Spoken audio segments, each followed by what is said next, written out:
Hello दोस्तों, कैसे आप सब। उम्मीद करते होंगे कि आप सब ठीक होंगे। तो मैं पिछले क्लास में बताया था टाइम इंस्टेंट नेगेटिव कैसे होता है, समझाया था मैं। अब मैं आपको बता रहा हूँ कि कैलेंडर और ईयर ये भी आपको नेगेटिव होते हैं। कैसे होते हैं, इसमें कुछ डाउट भी होंगे आपको जो आज क्लियर होगा। तो कैसे होते हैं, क्या होते हैं, बताते हैं।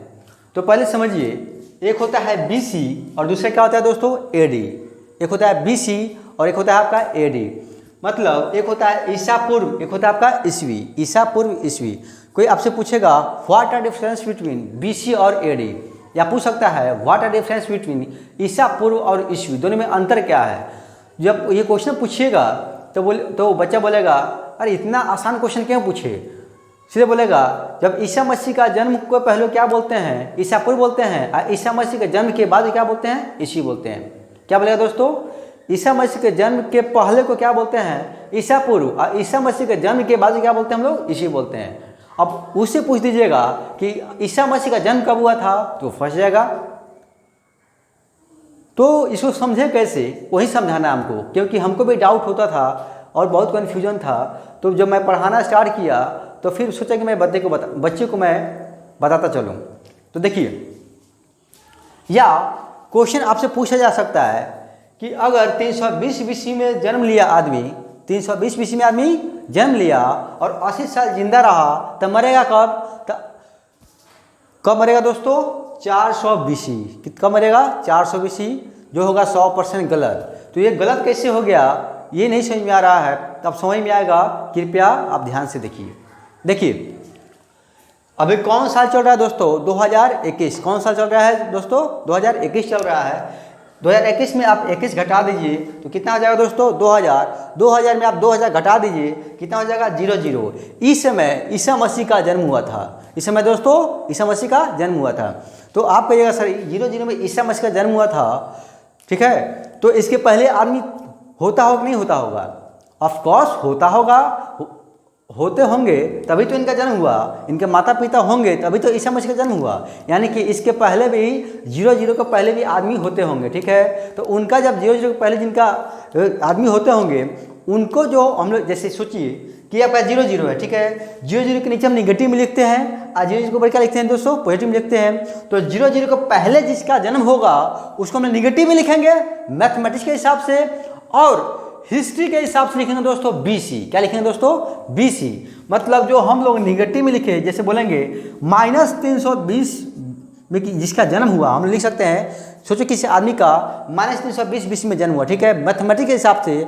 और हिस्ट्री के हिसाब से लिखेंगे 320 बीसी। क्या बोलेंगे दोस्तों, 320 बीसी। यहाँ से समझ आया। अब देखिए एक क्वेश्चन आपका कि 320 बीसी में आदमी का जन्म हुआ और 80 साल जिंदा रहा था, मरेगा कब? तो बच्चा क्या करेगा, 320 में 80 ऐड कर देगा, अब बोल देगा 400 बीसी, जो 100% आपका गलत हो जाएगा। क्योंकि उसको समझना चाहिए 320 बीसी का मतलब निगेटिव, बीसी का मतलब निगेटिव और एडी का मतलब पॉजिटिव। यानी कि 00 के नीचे जिसका जन्म होगा उसको हिस्ट्री के हिसाब से हम बीसी में लेंगे और मैथ के हिसाब से उसको निगेटिव में लेंगे। और 00 के जन्म के बाद ये आपका हो जाएगा पहले, 00 के जन्म के पहले, ठीक है, जिसका जन्म हुआ होगा उसको निगेटिव में लेंगे। और 00 के जन्म के बाद, मतलब ईसा मसीह के जन्म के बाद जिसका जन्म हुआ होगा उसको हम लोग पॉजिटिव में लेंगे। तो सोचिए 320 बीसी में जन्म हुआ और 80 साल जिंदा रहा, मतलब -320 बीसी में जन्म हुआ, ठीक है, और 80 साल जिंदा रहा, मतलब +80। तो मरेगा कब, तो आ जाएगा 240 बीसी। कितना आ जाएगा दोस्तों, 240 बीसी। तो मैथमेटिक्स के हिसाब से हम 240 लिखे, या हिस्ट्री के हिसाब से हम लिख सकते हैं दोस्तों 240 बीसी। क्या लिख सकते हैं दोस्तों, 240 बीसी। तो हमको समझ में नहीं आता था कि 320 बीसी में जन्म हुआ तो 240 में कैसे मर गया। अब आपको क्लियर कट समझ में आ गया होगा कि ये कैसे होता है, क्यों होता है, काय होता है, हर एक चीज़ आपको क्लियर हो गया होगा। इसको लिखना नहीं है दोस्तों, सिर्फ हमको समझाना था। यहाँ तो कोई दिक्कत, तो एक बार आप इसको देख लीजिए। कहीं भी डाउट होगा तो आप कॉल करके हमसे पूछ सकते हैं। ओके बच्चों, हम लोग आगे चलते हैं।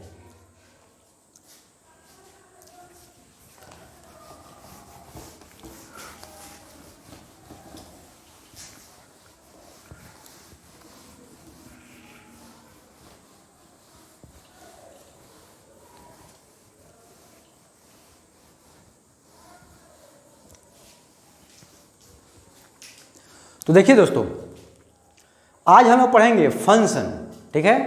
तो हेडिंग दीजिए,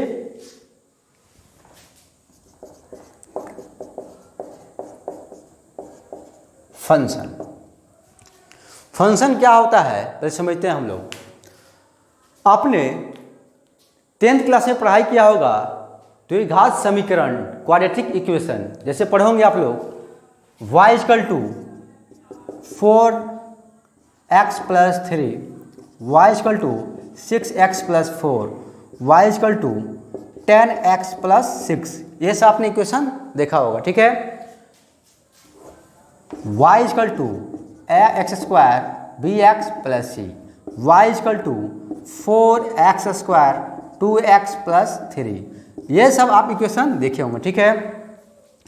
इसी को हम लोग जैसे वहाँ पे 10th क्लास में आप इसको बोलते थे द्विघात समीकरण या क्वाड्रेटिक इक्वेशन, इसी को अब हम लोग फिजिक्स में बोलेंगे फंक्शन। और मैथमेटिक्स में भी फंक्शन पढ़ना है, ठीक है। तो बताएंगे क्या होता है क्या नहीं होता है, बड़े तरीके से समझिए। इसी को हम लोग फिजिक्स में क्या बोलते हैं दोस्तों, फंक्शन। मतलब फंक्शन क्या हुआ, जैसे आपने पढ़ाई किया, ठीक है, ऐसे पढ़ के आप लोग फिर आप लोग यहाँ पे एक लेते थे एक्स वाई, इसका आप लोग ग्राफ खींचना होता था। तो एक आप लेते थे एक्स, जैसे समझिए आपका ये इक्वेशन है y = 4x + 3, तो इसमें x का मान 1 डालिएगा। कितना डालिएगा दोस्तों, x का मान 1, तो x का मान 1, तो y का मान कितना हो जाएगा दोस्तों, y का मान हो जाएगा आपका 7। फिर x का मान 2, तो y का मान कितना हो जाएगा 11, ठीक है। और हम लोग ग्राफ इसका खींचते थे, ठीक है। यहाँ हम लोग लिखते थे 1 2 3 4 5 6 7, ये आपका होता था x एक्सिस और ये आपका होता था y एक्सिस। कुछ याद आ रहा होगा, आपने 10th क्लास में इसको पढ़ाई किया है। और हम लोग यहाँ पर ये आपका होता था ओरिजिन। क्या होता है दोस्तों, ओरिजिन, जिसको हम लोग बोलते हैं केंद्र, ओरिजिन, ठीक है। अब यहाँ पे 1 2 3 4 5 6 7 8 9 10 11। अब देखिए हम देखते थे x = 1 पे y कितना 7 है, x = 1 पे y कितना 7, 1 2 3 4 5 6 7, ठीक है। इसको ऐसे करके हम लोग इसको ऐसे मिलाते थे। फिर x = 2 पे y कितना आपका 11 है, तो x = 2, x = 2 पे y कितना है दोस्तों 11 है, 8 9 10 11। तो ऐसे करके हम लोग ऐसे इसको खींचते थे। और इसको हम लोग ध्यान से देखिएगा, और इसको हम लोग ऐसे स्ट्रेट लाइन में ले आते थे। ऐसा कुछ आप लोग ग्राफ बनाए होंगे 10th क्लास में। कहाँ बनाए होंगे दोस्तों, 10th क्लास में। और इसी को हम लोग मैथमेटिक्स में क्या बोलते हैं, फंक्शन। और फिजिक्स में हायर क्लास में, और फिजिक्स में क्या बोलते हैं इसको दोस्तों, फंक्शन बोलते हैं। तो फिजिक्स के लाइन इसको कैसे आप डील करेंगे ये समझते हैं। ये आपने देखा हुआ है, ज़्यादा हार्ड नहीं है, हर चीज़ समझ में आएगा। इसको लिखना नहीं है, सिर्फ समझना था।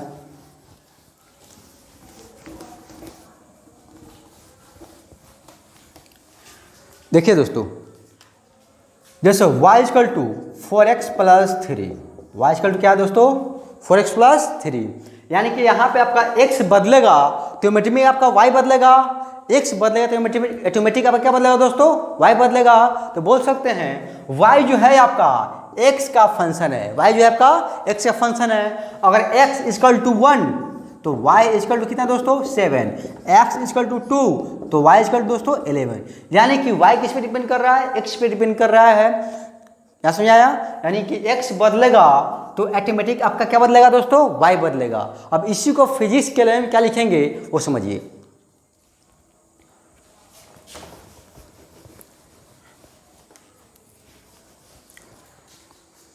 देखिए दोस्तों, लिखेंगे y is the function of x, y is the function of x लिखा गया। इसको पढ़ेंगे y the function of x। क्या पढ़ेंगे दोस्तों इसको, y the function of x लिखते हैं। y is the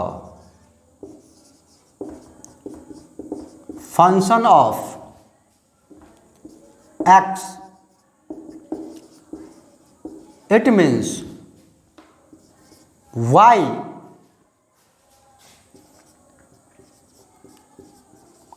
depends on x. In this case y and x in this case y and x are variable. In this case y and x are variable. In this case यहाँ लिख लीजिए एक both.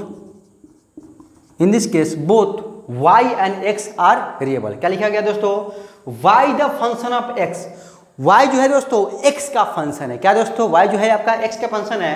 It means y depends on x. इसका मतलब हुआ कि y जो है आपका x पे डिपेंड कर रहा है. किस पे डिपेंड कर रहा है दोस्तों? x पे डिपेंड कर रहा है. In this case both y and x are variable. इस केस में x और y दोनों बदल रहा है. x और y दोनों बदल रहा है. अब देखिए जैसे यहाँ पे x बदले चेंज करेंगे तो ऑटोमेटिक आपका y चेंज होगा.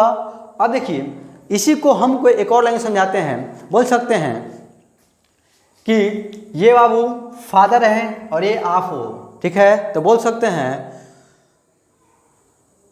u is the function of father. u is the function of father, यानी कि तुम किसके फंक्शन हो बाबू? फादर फंक्शन हो, ठीक है? यानी लिख सकते हैं तुम किसके फंक्शन हो? फादर फंक्शन हो. यानी कि u is the function of father. It means u depends on father. It means u depends on father. In this case both y and x are variable. देखो क्या बोले दोस्तों, आप जो है किसके फंक्शन है? आप जो है अपने फादर के फंक्शन है, और फादर चेंज हो गए तो ऑटोमेटिक आप भी चेंज हो जाओगे. आप सोचिए कि अभी आपको पैसा मिल रहा है पढ़ने के लिए, तो आप पढ़ाई कर रहे हैं, मोतिहारी में रह के पढ़ाई कीजिएगा, पटना में रह के पढ़ाई कीजिएगा, पैसा मिलना बंद, क्या पढ़ पाइएगा? क्या नहीं पढ़ पाइएगा. और देखिए पैसा मिलना बंद तो आप नहीं पढ़ पाइएगा. क्या सही में आ रहा है? क्या बोले आपको कि आप किसके फंक्शन है? आप अपने फादर के फंक्शन है, ठीक है? और फादर चेंज हो गए तो ऑटोमेटिक आप चेंज हो जाइएगा. इससे बोल सकते हैं कि in this case you and father are also change. मतलब तुम दोनों एक साथ चेंज हो रहे हो या हो सकते हो. क्या यहाँ कोई दिक्कत? आगे देखिए. एक मिनट दोस्तों, थोड़ा पानी पी लेते हैं.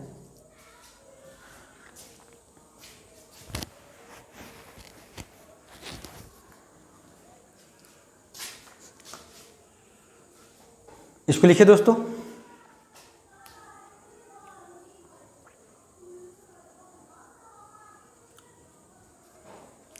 मिटाए क्या?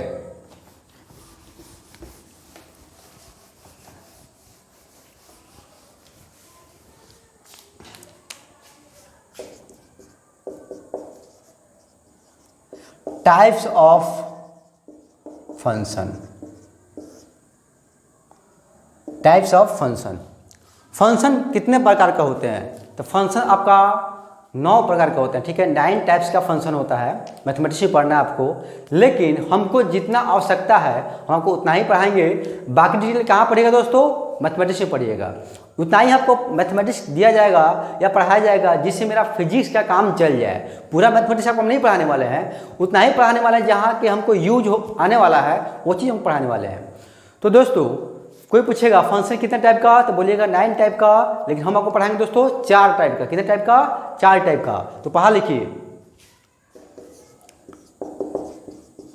Linear function. क्या दोस्तों? Linear function. लीनियर फंक्शन क्या होता है, ठीक है? कोई पूछेगा लीनियर फंक्शन का डेफिनेशन दीजिए, तो बोलिएगा लीनियर फंक्शन का डेफिनेशन पता नहीं है. डायरेक्ट बोलना है, जो पता नहीं है वो डायरेक्ट बोलना है कि नहीं पता है. सीधे बोलिएगा लीनियर फंक्शन का डेफिनेशन पता नहीं है, जब मैथमेटिक्स पढ़ेंगे तो बता देंगे, ठीक है? तत्काल में हमको सर पढ़ा है लीनियर फंक्शन का इक्वेशन. क्या बताया दोस्तों? लीनियर फंक्शन का इक्वेशन जो होता है y = mx + c. क्या होता है दोस्तों? y = mx + c, वेयर जहाँ पे m और c क्या दोस्तों आपका कांस्टेंट है. m और c क्या दोस्तों आपका कांस्टेंट है. आपका एग्जांपल देख लीजिए. y = 4x + 3. y = 4x + 3. फिर लिख सकते हैं y = 6x plus 4, y is equal to 6x plus 4। देखिए इसको फॉलो कर रहा है 6 constant, 6 constant, c constant, 6 constant, x variable तो x वेरिएबल, यानी 6 और 4 कांस्टेंट है। देखिए m और c कांस्टेंट है तो m की जगह 6 है और c की जगह आपका 4 है, तो दोनों आपका कांस्टेंट है और x बदल रहा है तो बदलेगा। जैसे x चेंज करेंगे y का मैथमेटिक चेंज होगा। फिर लिख सकते हैं दोस्तों y is equal to 4 minus 2x, y is equal to 4 minus 2x। बोलिएगा सर ये इसको फॉलो कर रहा है क्या? हाँ दोस्तों फॉलो कर रहा है। आपका 2 का काम, m का काम आपका 2 कर रहा है और c का काम कौन कर रहा है दोस्तों? 4 कर रहा है। कोई दिक्कत? कोई दिक्कत नहीं। कोई आपसे पूछेगा कि लीनियर फंक्शन किसे कहते हैं, तो सीधे बोलना आपको लीनियर फंक्शन का डेफिनेशन पता नहीं है सर, जब मैथ पढ़ेंगे तो बताएंगे। अभी तत्काल में हमको लीनियर फंक्शन का इक्वेशन पता है जो होता है y is equal to M X plus C, where जहाँ पर m और c क्या है दोस्तों? कॉन्स्टेंट है। m और c क्या है दोस्तों? कॉन्स्टेंट है। और एग्जाम्पल बताना है y is equal to 4x plus 3, y is equal to 6x plus 4, y is equal to 4 minus 2x। कोई दिक्कत? फटाफट लिखिए। उम्मीद करते होंगे कि लिख लिए होंगे आप लोग।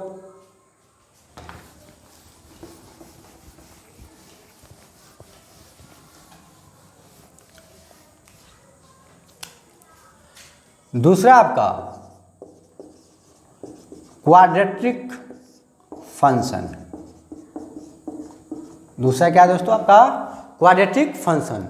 कोई पूछेगा क्वाड्रेटिक फंक्शन किसे बोलते हैं, तो बोलिएगा क्वाड्रेटिक फंक्शन को पता नहीं है, उसका डिफिनेशन पता नहीं है। हाँ लेकिन क्वाड्रेटिक फंक्शन का इक्वेशन क्या होता है ये हमको पता है। ठीक है, बोलिएगा y is equal to A X square B X plus C. क्या बोलिएगा दोस्तों? A X square B X plus C, where जहाँ पर where A B and C are constant, A B and C are constant, जहाँ पे A B और सी क्या है दोस्तों? आपका कॉन्स्टेंट है। कोई आपसे पूछेगा कि क्वाड्रेटिक फंक्शन किसको बोलते हैं, तो बोलिएगा क्वाड्रेटिक फंक्शन का डेफिनेशन पता नहीं है सर, लेकिन क्वाड्रेटिक फंक्शन का इक्वेशन पता है जो होता है y is equal to A X square B X plus C, where जहाँ पर ए बी सी क्या है दोस्तों? कॉन्स्टेंट है। एग्जाम्पल देखिए y is equal to 4x square plus 2x plus 3, y is equal to 6x square 4x plus 5, y is equal to 8x square 10x plus 2। ये क्या है दोस्तों? आपका ये आपका क्वाड्रेटिक फंक्शन का इक्वेशन है जो लिख के बताया गया मैथमेटिक्स के टर्म में। यहाँ तो कोई दिक्कत दोस्तों? फटाफट लिखिए। लिख लिए होंगे।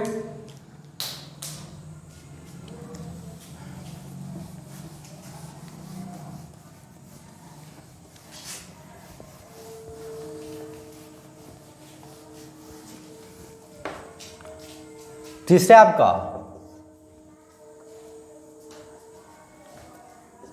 Sinusoidal function. क्या दोस्तों? Sinusoidal function. कोई पूछेगा साइनोसॉइडल फंक्शन किसको बोलते हैं, तो बोलिएगा साइनोसॉइडल फंक्शन का डिफरेंस पता नहीं है, लेकिन साइनोसॉइडल फंक्शन का इक्वेशन पता है। जैसे देखिए y is equal to A sine B X plus C, y is equal to A sine B X plus C, where जहाँ पे A B and C are constant, जहाँ पे ए बी और सी क्या है दोस्तों? आपका कॉन्स्टेंट है। कोई पूछेगा कि बताइए साइनसॉइडल फंक्शन किसको बोलते हैं, तो बोलिएगा साइनसॉइडल फंक्शन का डेफिनेशन पता नहीं है, जब मैथमेटिक्स पढ़ेंगे तो बताएंगे। अभी तत्काल में सर हमको साइनसॉइडल फंक्शन का इक्वेशन बताया है जो होता है y is equal to A sine B X plus C. क्या होता है दोस्तों? A sine B X plus C, where जहाँ पे A B and C are constant, जहाँ पे ए बी और सी क्या दोस्तों? आपका कॉन्स्टेंट है। एग्जाम्पल देखिए y is equal to 4 sine 2x plus 3, y equal to 4 sine 2x plus 3। अगला एग्जाम्पल है y equal to 6 sine 2x plus 4, y equal to 6 sine 2x plus 4। यानी किसी भी इक्वेशन में साइन दिखाई दे आपको तो समझिएगा साइनसॉइडल फंक्शन का इक्वेशन है। कोई दिक्कत दोस्तों? ठीक है, आगे बढ़ते हैं, लिखिए फटाफट। ओके बच्चों, आगे चलते हैं।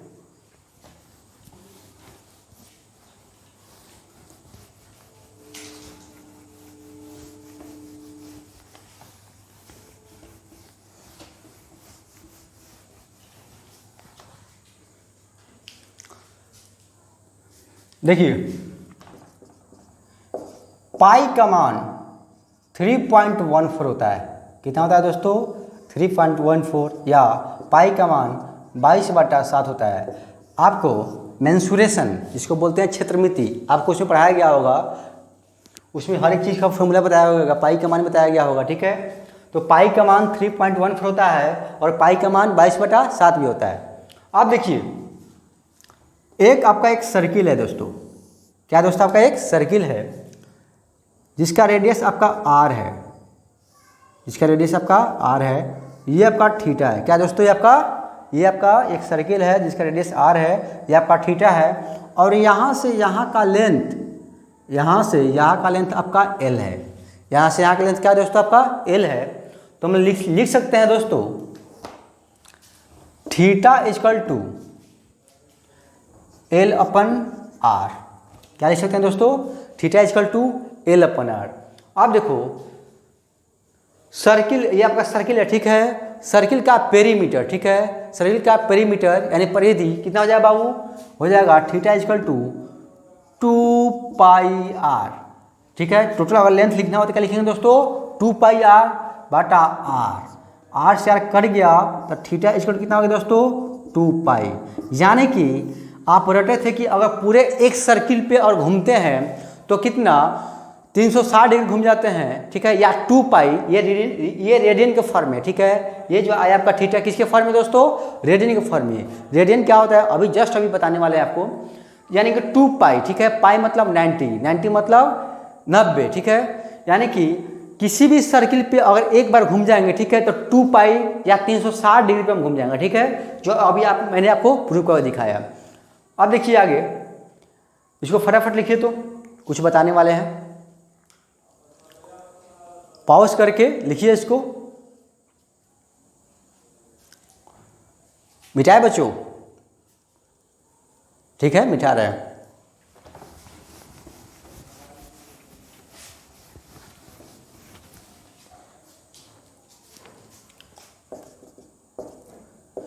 Theta change into radian. Theta change into radian, यानी थीटा को हम लोग रेडियन फॉर्म में कैसे कन्वर्ट करते हैं, ये फॉर्मूला बताया जा रहा है। थीटा इनटू π/180 डिग्री, इसके बाद जो थीटा आएगा ना दोस्तों, वो किस में आएगा? इन रेडियन में आएगा। किस में आएगा दोस्तों?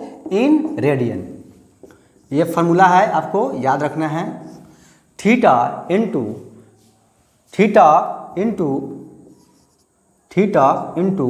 π/180 डिग्री, इस theta into π/180 degree equal to theta, जो थीटा आएगा किसके फॉर्म में आएगा? रेडियन के फॉर्म में आएगा। जैसे देखिए हमको निकालना है 90 डिग्री। क्वेश्चन आपको यहाँ लिखिए, क्वेश्चन लिखिए, theta change into radian. Theta किसके फॉर्म में चेंज करना है दोस्तों? थीटा को आपका रेडियन के फॉर्म में चेंज करना है कि, और थीटा कितना आपका 90 डिग्री है, 45 डिग्री है, 60 डिग्री है, 120 डिग्री है, 180 डिग्री है। ठीक है, यानी कि इतना को किसके फॉर्म में कन्वर्ट करना है आपको? रेडियन के फॉर्म में कन्वर्ट करना है। तो अभी वाला फार्मूला पढ़े हैं, क्या पढ़े हैं दोस्तों, थीटा इंटू पाई बटा 180 डिग्री। तो आपका पहला का आंसर हो जाएगा 90 इंटू पाई बटा 180 डिग्री। ए से आपका ये कट जाएगा, 2 मरतबा हो जाएगा पाई बाई 2। यानी कि हम लोग 90 को क्या लिख सकते हैं दोस्तों, पाई बाई 2 लिख सकते हैं। क्या लिख सकते हैं दोस्तों, पाई बाई 2 लिख सकते हैं। हम लोग 90 डिग्री को पाई बाई 2 लिखे या पाई बाई 2 को 90 लिखे। पाई बाई 2 रेडियन के फॉर्म में है और वो थीटा के फॉर्म में है। आगे देखिए, अगला है आपका 45 डिग्री, ठीक है। तो 45 है तो लिखेंगे हम लोग 45 इंटू पाई बटा 180 डिग्री। 45 इंटू पाई बटा 180 डिग्री, इसको आप कट कीजिए। तो आप 3 से कट कीजिएगा तो 3 1 जा 3 और 3 5 जा 15, और इसको 3 से कीजिएगा तो 60 हो जाएगा। फिर इसको इसको कट कीजिएगा तो 4 मतलब कट जाएगा, यानी हो जाएगा दोस्तों पाई बाई 4। क्या हो दोस्तों, पाई बाई 4। यानी कि हम लोग 45 डिग्री क्या लिख सकते हैं दोस्तों, पाई बाई 4 लिख सकते हैं। ये रेडियन के फॉर्म में। तो अगला आप लोग बनाइएगा, नहीं बनेगा तो फिर हमको आपको बताया जाएगा। तो आगे बन जाएगा, जब 2 बता दिए तो आगे से ही बनेगा आपका, आप निकाल लीजिएगा। तो आप सीख गए कि थीटा को रेडियन के फॉर्म में कैसे कन्वर्ट करते हैं, ये आप लोग बता दिया गया। फटाफट इसको राइट डाउन कीजिए।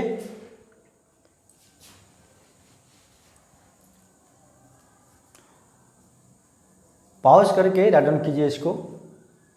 ओके बच्चों, आगे चलते हैं।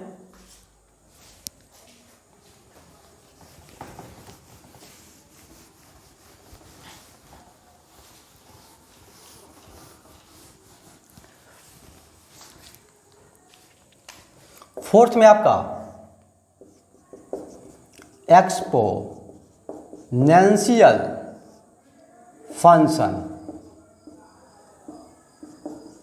फोर्थ में क्या दोस्तों, आपका एक्सपोनेंशियल फंक्शन। कोई पूछेगा एक्सपोनेंशियल फंक्शन किसको बोलते हैं, तो बोलिएगा एक्सपोनेंशियल फंक्शन का डेफिनेशन पता नहीं है, जब मैथमेटिक्स में पढ़ेंगे तो बताएंगे। अभी सर हमको ये बताया है एक्सपोनेंशियल फंक्शन का इक्वेशन क्या होता है। तो एक्सपोनेंशियल फंक्शन का इक्वेशन होता है दोस्तों y इक्वल टू ए ई के पावर x। क्या होता है दोस्तों, y इक्वल टू ए ई के पावर x, या y इक्वल टू ए 2.71 का पावर x, ठीक है। वेयर, जहाँ पे ए क्या है दोस्तों आपका कांस्टेंट है, ए क्या है दोस्तों आपका कांस्टेंट है, ई क्या है आपका, ए भी आपका कांस्टेंट है, ठीक है। क्या दोस्तों आपका ए भी कांस्टेंट है और ए भी कांस्टेंट है, और इसको हम लोग बोलते हैं दोस्तों एक्सपोनेंट। क्या बोलते हैं दोस्तों, ई को हम लोग बोलते हैं एक्सपोनेंट, और इसका मान आपका होता है 2.71। कितना होता है दोस्तों, 2.71। कितना होता है दोस्तों, 2.71।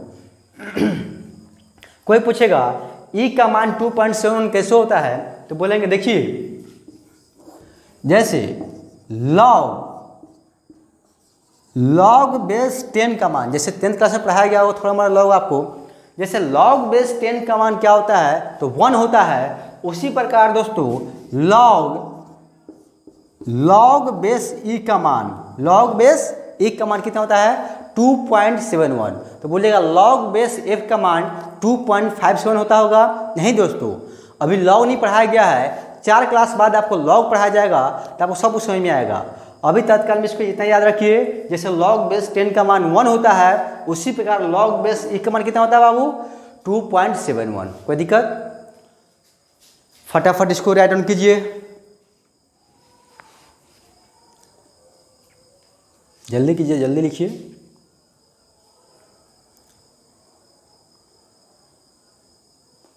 ओके बच्चों,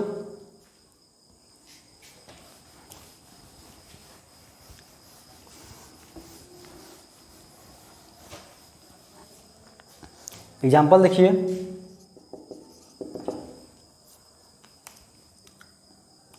n equal to N naught A minus lambda T, n equal to N naught A minus lambda T. कोई बोलेगा इस इक्वेशन को जानते हैं, तो बोलिएगा नहीं, इस इक्वेशन नहीं जानते हैं, ठीक है। लेकिन एक चीज़ जानते हैं, क्या, तो ये एक्सपोनेंशियल फंक्शन का इक्वेशन है। इस इक्वेशन को हम ये देख नहीं बता सकते हैं कि किस चैप्टर का इक्वेशन है या कहाँ से आने वाला है। ये इक्वेशन आपको आएगा 12th में आएगा, ठीक है, जब पढ़ाया जाएगा आपको आरसी सर्किट। लेकिन अभी कोई पूछेगा इस इक्वेशन के बारे में कुछ बोल सकते हैं आप, तो बोलेगा नहीं, इस इक्वेशन हम जानते नहीं हैं, लेकिन एक चीज़ बता सकते हैं, ये एक्सपोनेंशियल फंक्शन का क्या है दोस्तों, इक्वेशन है, n equal to n naught E minus lambda T. कोई दिक्कत? आगे देखिए लिखा हुआ है y equal to a sine B X plus C. क्या लिखा है दोस्तों, y equal to a sine B X plus C. कोई बोलेगा इस इक्वेशन को जानते हैं, तो बोलेंगे हाँ इक्वेशन को जानते हैं। क्या बोलेंगे, ये साइनसॉइडल फंक्शन का इक्वेशन है। ठीक है, यहाँ तो कोई दिक्कत दोस्तों, समझ में आया? फटाफट से लिखिए इसको।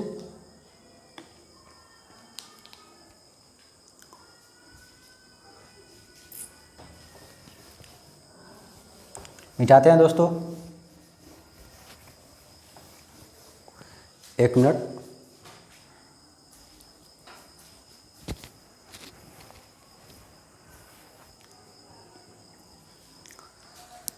आगे देखिए दोस्तों, और मेन टॉपिक हम लोग आते हैं जो को बताया जाएगा फ्रेम ऑफ रेफरेंस क्या होता है उसके बारे में। तो लिखते हैं हम लोग,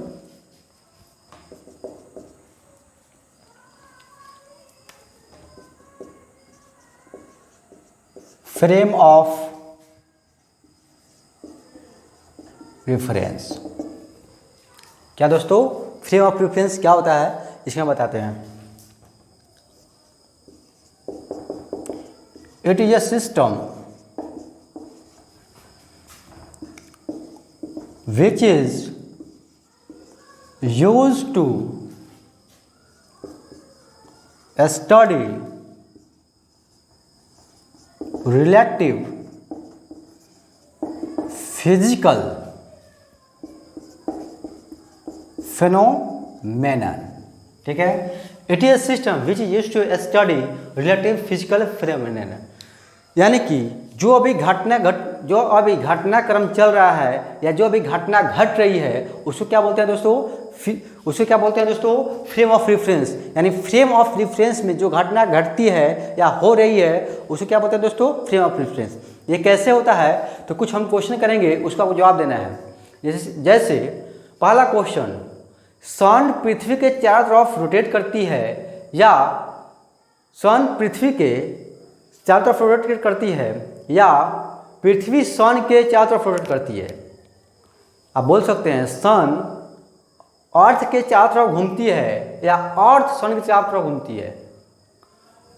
तो आप पढ़ोगे कि सन जो है अर्थ के चारों तरफ घूमता है। क्या पढ़े दोस्तों, बाबू ये नहीं पढ़े हो, आप पढ़े हो कि आपका सन रेस्ट में है और अर्थ उसके ओर मूव करता है और अर्थ उसके चारों तरफ क्या करता है दोस्तों, मूव करता है। तो आप ये पढ़े हैं, तो क्या सही पढ़े हैं क्या? और सही पढ़े हैं कि अगर सन रेस्ट में है और अर्थ मूव कर रहा है, लेकिन हमको आँख से दिखाई कहाँ देता है, हमको ये दिखाई दे कि इधर से सन उगा और इधर डूबा, इधर से उगा इधर से डूबा। यानी हम गलत देख रहे हैं या मैंने गलत पढ़ा है? आपने 10th क्लास में क्या पढ़ा है कि सन रेस्ट में है और अर्थ मूव करती है उससे चारों तरफ, लेकिन यहाँ को क्या दिखाई दे रहा है कि अर्थ रेस्ट में है और सन यहाँ से यहाँ मूव कर रहा है, यहाँ से उगा यहाँ डूबा। Sun rises in the east and set in the west. Sun rises in the east and set in the west, मतलब सूरज पूरब से उगता है और पश्चिम में डूबता है, ये हमको दिखाई देता है। तो हम जो देख रहे हैं वो गलत है या मैंने जो हमको टीचर हम लोग को पढ़ाया है वो गलत है? क्या गलत है दोस्तों? हम देख रहे हैं वो गलत है या टीचर पढ़ाया वो गलत है? जो आप देख रहे हैं वो गलत है, ठीक है। टीचर आपको सही पढ़ाए हैं, जो आप देख रहे हैं वो गलत है। कैसे गलत है समझाते हैं अभी आपको, पूरा ध्यानपूर्वक समझिएगा क्या होता है क्या नहीं होता है। जैसे समझिए, सोचिए कि आप लोग दो फ्रेंड हैं, ठीक है, दोनों 10th पास कर गए और बहुत अच्छा नंबर 10th में आया है। जिसमें से आपका एक फ्रेंड है जो कोटा जाकर पढ़ाई करना चाहता है और आप अपने शहर में रह के पढ़ना चाहते हैं। तो आपका फ्रेंड आपको कॉल किया और बोलता है कि भाई आ जाओ थोड़ा, हमको स्टेशन छोड़ दो। आप उसे घर गए, पूरा बना था पकवान वकवान पूरा आप लोग खाए, दबा कर खाए आप लोग। उसे बोलो चलो भाई छोड़ देते हैं। गए स्टेशन पे, ये आपका प्लेटफॉर्म है। क्या है दोस्तों, आपका प्लेटफॉर्म है। आपका फ्रेंड जो है ट्रेन में क्या कहा दोस्तों, बैठ गया। क्या कहा दोस्तों, बैठ गया। आप प्लेटफॉर्म पे खड़े हो, आपका जो फ्रेंड है ट्रेन में जाके बैठ गया, या आपका ट्रेन यहाँ लगा हुआ है, फ्रेंड गया और ट्रेन में बैठ गया, आप प्लेटफॉर्म से उसको देख रहे हो। अब आपका जो फ्रेंड कोटा जा रहा है, उनके फादर का फ़ोन आया आपके पास कि बेटा ये बताइए कि ट्रेन खुल गई कि रेस्ट में है। क्या दोस्तों, ट्रेन खुल गई कि रेस्ट में है। तो आपने देखा कि सामने ट्रेन है और सामने मेरा फ्रेंड दिखाई दे रहा है, तो आप बोलिएगा ट्रेन रेस्ट में है। फिर कॉल आया अपने बेटे के पास, बेटा ये बताओ ट्रेन खुल गई कि रेस्ट में है। वो भी आपको देख रहा है, आप उसे सामने दिखाई दे रहे हैं, तो बोलेगा कि ट्रेन अभी रेस्ट में है। यहाँ तो कोई दिक्कत नहीं। इस सिस्टमेटिक ढंग से समझिएगा। अब ट्रेन आपका चलने लगी। क्या दोस्तों, आपका ट्रेन चलने लगी। जब ट्रेन चलने लगी तो फिर आपके पास कॉल आया आपका फ्रेंड के फादर का कि बेटा ये बताओ ट्रेन चल रही है कि रुकी हुई है। तो आप देखिए कि ट्रेन चल रही है, तो आपने बोल दिया कि ट्रेन चल रही है। फिर आपके फ्रेंड के पास कॉल आया। किसके पास कॉल आया दोस्तों? आपके फ्रेंड के पास कि बेटा ये बताओ ट्रेन चल रही है कि रुकी हुई है। तो बोलता, वो खिड़की से बाहर देखा, तो खिड़की से बाहर देखा तो देखा कि पेड़ पौधे पीछे जा रहे हैं। उसको ये नहीं दिखाई दिया कि ट्रेन आगे जा रही है, उसको क्या दिखाई दिया दोस्तों? पेड़ पौधे पीछे आ रहे हैं। ठीक है, तो बोल दिया बाबू कि ट्रेन चल रही है। ठीक है, वो गधा हुआ बोल दिया कि ट्रेन चल रही है, जो साइंस के हिसाब से क्या दोस्तों 100% गलत। क्या दोस्तों 100% गलत, क्योंकि जो चीज़ अगर मूव कर रहा है उस पर हम बैठ जाए तो उसके रिस्पेक्ट हम रेस्ट में हो जाते हैं। क्या होता है दोस्तों? रेस्ट में हो जाते हैं। तो वो ट्रेन में बैठा हुआ है और ट्रेन के रिस्पेक्ट में बात हो रही है, तो उसका वजह से क्या हो गया दोस्तों? 0 हो गया। यानी कि वो बोल रहा है कि ट्रेन चल रही है, उसको दिखाई दिया क्या? वो खिड़की से बाहर देखा और देखा कि पेड़ पौधे पीछे जा रहे हैं, उसको ये नहीं दिखाई दिया कि ट्रेन आगे जा रही है। उसको क्या दिखा दिया? पेड़ पौधे पीछे जा रहे हैं, और उसने बोल दिया कि ट्रेन चल रही है। कोई दिक्कत? जो 100% गलत जवाब है। कैसे गलत जवाब है फिर देखते हैं। फिर हम लोग बैक आते हैं स्टार्टिंग से। फिर अभी यहाँ ट्रेन लगा हुआ है, ठीक है, आपका फ्रेंड बैठ गया उसमें, आप प्लेटफॉर्म पे खड़े हो। फिर दोबारा फादर कॉल आता है कि बेटा ये बताओ कि ट्रेन खुले कि रेस्ट में है। तो आप देखें कि आपका फ्रेंड सामने है, ट्रेन में सामने है, तो बोल दिए ट्रेन अभी रेस्ट में है। अब खिड़की दरवाजा बंद कर दिए। ठीक है, खिड़की दरवाजा क्या कर दिए दोस्तों? बंद कर दिए। अभी आपके फ्रेंड से पूछा गया कि ट्रेन चल रही है कि रेस्ट में है। तो वो गधा बता सकता है कि अगर ट्रेन चल रही है कि रेस्ट में है, वो तो दिखाई दे नहीं रहा है, तो वो बोल सकता है कि रेस्ट में है। अब ट्रेन को चला दिया गया। ठीक है, ढांचा उचा कुछ नहीं है, आवाज़ कुछ नहीं कर रहा है। ठीक है, कोई साउंड प्रोड्यूस नहीं कर रहा है। फिर फोन आया उनके बेटे के पास, जो आपका फ्रेंड कोटा जा रहा था, कि बेटा ये बताओ ट्रेन चल रही कि रेस्ट में है। तो उन्हें देखा कि वो क्या बोलेगा? ट्रेन चले रेस्ट में है। वो बोलेगा कि ट्रेन चल रही है। ऐसा थोड़े है कि हम लोग ट्रेन में बैठ जाते हैं, जब ट्रेन चलने लगता है तो सामने वाला आदमी आके गोदी में बैठ जाता है। ऐसा होता है क्या? ऐसा तो होता है नहीं। चाहे ऐसा थोड़े होता है जब ट्रेन चलने लगता है तो फैन जो ऊपर नाच रहा है वो नीचे आता है। ऐसा होता है क्या? कुछ नहीं होता है। तो वो बोलेगा कि ट्रेन रेस्ट में है। ठीक है, कि वो उसको दिखाई दे नहीं रहा है। ठीक है, तो क्या बोलेगा? ट्रेन रेस्ट में है। यहाँ तक समझ में आया दोस्तों? अब सेम टू सेम वही फ्लो कर रहा है पृथ्वी और सन। क्या फ्लो कर रहा है दोस्तों? पृथ्वी और सन फ्लो कर रहा है। आपका जो पृथ्वी है दोस्तों, वो क्या आपका ट्रेन है, और हम लोग क्या है? पैसेंजर। हम लोग क्या दोस्तों? पैसेंजर। और सन जो है दोस्तों, वो क्या आपका? वो आपका है पेड़। क्या दोस्तों? पेड़। तो अभी हम लोग पृथ्वी पे हैं, पृथ्वी रोटेट कर रही है तो हम भी रोटेट कर रहे हैं, लेकिन सन रेस्ट में है। हम बाहर देखें तो सन क्या दिखाई दिया दोस्तों? रेस्ट में दिखाई दिया। लेकिन क्या दिखाई दिया दोस्तों? रेस्ट में दिखाई दिया। लेकिन हमको क्या दिखाई देगा? हमको तो जैसे हम पृथ्वी पर बैठे हुए हैं, तो ये तो रोटेट कर रहा है ना, तो हमको ये चलता हुआ दिखाई नहीं देगा। हमको क्या दिखाई देगा दोस्तों? जैसे हम देखे तो वहाँ पे कि पेड़ पीछे चल रहा था, हमको ये नहीं दिखाई दे रहा था कि ट्रेन आगे जा रही है। हमको क्या दिखाई दे रहा था? कि पेड़ पीछे जा रहे हैं। सेम टू सेम उसी प्रकार अर्थ मूव कर रहा है और हम भी मूव कर रहे हैं, लेकिन हमको क्या दिखाई देगा? कि सन मूव कर रहा है। बल्कि रियल में कौन मूव कर रहा था? रियल में हम मूव कर रहे हैं और सन, हम मूव कर रहे हैं और अर्थ मूव कर रहा है, सन रेस्ट में है। पूरा कहानी समझ में आई? ओके बच्चों, तो इतना ही रहने देते हैं। अगले क्लास में इसको आगे फिर प्रोसीड करेंगे हम लोग। ओके।